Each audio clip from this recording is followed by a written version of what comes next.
নমস্কার বন্ধুরা, সুজনস কিচেনের আরেকটা নতুন পর্বে আপনাদের সকলকে জানাই অনেক স্বাগত। আজকে বানিয়ে দেখাবো মাত্র এক বাটি ময়দা দিয়ে 20 থেকে 25টা মিনি সিঙ্গাড়া বা 1 টাকার সিঙ্গাড়া।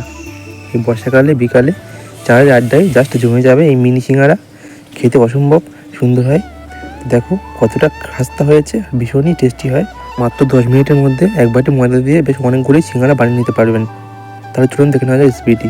সিঙ্গাড়া বানানোর জন্য একটা পাত্রে দিয়ে দেবো 1 বাটি পরিমাণ ময়দা, দিয়ে দেবো সামান্য একটু লবণ, আর দেবো 2 চা চামচ সাদা তেল। তেলটা দেওয়ার পর ভালো করে ময়দার সাথে ময়ান দিয়ে নিতে হবে। ভালো করে ময়ান না দিলে কিন্তু সিঙ্গাড়াগুলো একদমই খাস্তা হবে না। তো যখন দেখবেন এরকম মুঠো মারা যাচ্ছে বা ভাঙলে চুড়ে পড়ে যাচ্ছে, তখন বলবেন ময়ানটা পারফেক্ট হয়েছে। এবার অল্প অল্প করে জল দিয়ে একটা শক্ত দেখে ডো মেখে নেবো।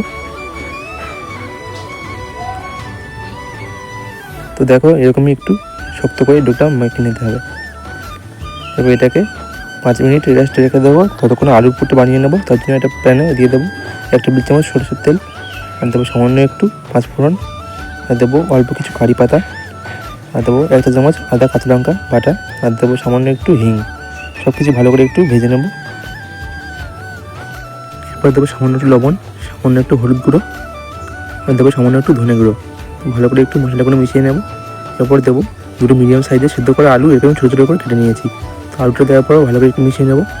আর কিছু আলু এরকম একটু গেলে দেবো। তো সব শেষে দিয়ে দেবো 1 চা চামচ চিনি, আর দেবো 1 চা চামচ ভাজা মশলা। তো আবার একটু ভালো করে মিশিয়ে নেবো। তো সিঙ্গাড়া পুরটা একদম রেডি হয়ে গিয়েছে। এটাকে একটু ঠান্ডা করে নেব।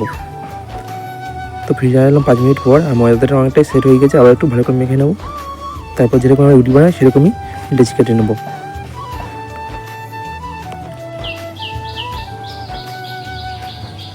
দেখো সবগুলো লেচি কাটা হয়ে গিয়েছে। এবার এটাকে একটু গোল করে নেব।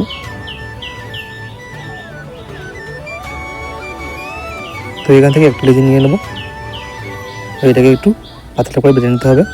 খুব বেশি পাতলা করা যাবে না, একটু মিডিয়াম করে একটু বেটে নিতে হবে। তো দেখো বেটে নিয়েছি, এরকম থিকনেস রেখেছি। তো এটাকে কেটে নেব।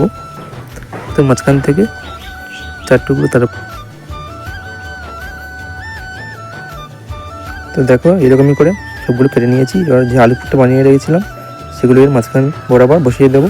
খুব বেশি দরকার নেই, অল্প করে দিলেই হবে। তো সবগুলোতে আমি আলুর পুর বসিয়ে দিয়েছি। এবার এই সাইডে হালকা করে একটু জল লাগিয়ে দেবো, যাতে ভালো করে সিল করা যায়। জল লাগানো হয়ে গেছে, এবার একটা তুলে নেবো। দেখো এরকমই করে এটাকে সিল করতে হবে। তারপর সাইডগুলোকেও এভাবে হালকা করে সিল করে দেবো। তো দেখো একটা তৈরি হয়ে গেল। ভীষণই সহজ, কত সহজে তৈরি হয়ে গেল দেখো। তো এইভাবে প্রত্যেকটা সিঙ্গাড়া আমি বানিয়ে নেব।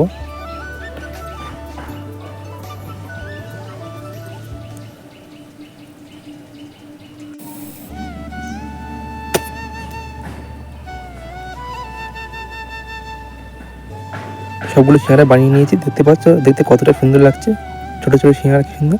এবারে একটা প্যানে তেল গরম করে তার মধ্যে এই সিঙ্গাড়াগুলো একটা একটা করে ছেড়ে দেবো।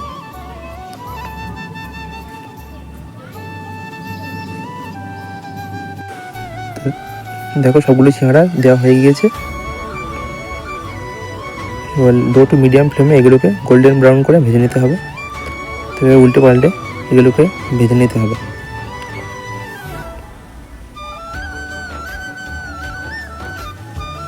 তো দেখো এগুলো ভাজা হয়ে গিয়েছে, এরকমই একটু লালচে করে এগুলোকে ভেজে নিতে হবে। এগুলো এবার তুলে নেব। তো এটা প্লেটের ওপর নামিয়ে নিচ্ছি। তো কেন বললাম 1 টাকা সিঙ্গাড়া, এগুলো সাইজে এতটা ছোটো হয় সেই জন্য। তো তৈরি হয়ে গেল মাত্র 10 মিনিটে দারুণ মুচমুচে খাস্তা মিনি সিঙ্গাড়া। আর কতটা সুন্দর লাগছে, আর ভীষণই টেস্টি হয় খেতে।